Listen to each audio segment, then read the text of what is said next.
Don't go out in the street, little girl, and don't go out into town. Now you don't know who you'll meet, little girl, there are bad men around. We were always being subjected to a double message.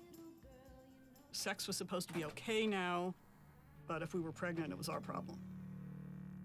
There's this idea that even when abortion was illegal, middle-class women could always get it. I mean, this was not true at all. Thousands of women in the United States are hospitalized each year because of post-abortion complications.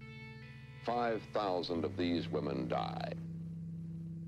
I had a very good friend in high school who went away to college, and she subsequently had an illegal abortion and died. So within 3 or 4 months of going off to college, she was dead. People tried to self-abort. My best friend took pills, and she had the miscarriage in the dorm shower with the turned on really hard, hoping the noise would muffle her cries of pain. Some were able to find an abortionist, some had to have the child that they didn't want. All those kinds of experiences we discovered were universal. And abortion became our big unifying issue.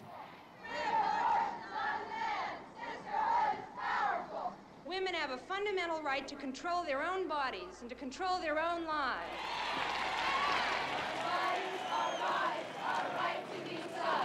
Not since the suffragettes fought for the right to vote has an issue been more critical to women than abortion. Somewhere around 1970, I went to an abortion rights rally in San Francisco. And it was a sea of white women, very few women of color. And someone grabbed a bullhorn and asked for the African-American women who were there to gather under a tree. And we decided that we would form a group called Black Sisters United.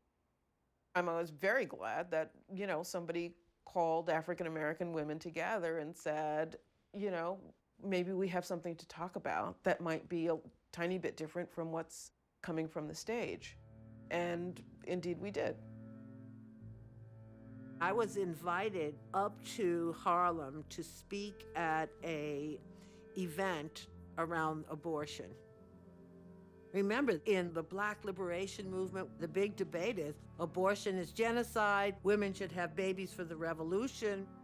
And I remember going up those stairs and my knees were literally knocking because this was a bunch of nationalists and I was really scared. I concentrated a lot about the deaths of Black women as a result of illegal abortion and how we should be able to choose when we want to have children. So I managed to survive, some of the attacks. And on my way out, twice it happened. One woman said to me, whispered to me, "Thank God you speak up. Thank God you're speaking up." And another, as I was approaching the door, said, "Right on, right on." Dear brothers, poor Black women decide for themselves whether to have a baby or not have a baby. Black women are being asked by militant Black brothers not to practice birth control because it's a form of whiteys committing genocide on Black people. Well, true enough. But Black women in the United States have to fight back out of our own experience of oppression, and having too many babies stops us from teaching them the truth, from supporting our children, and from stopping the brainwashing, as you say, and fighting Black men who still want to use and exploit us.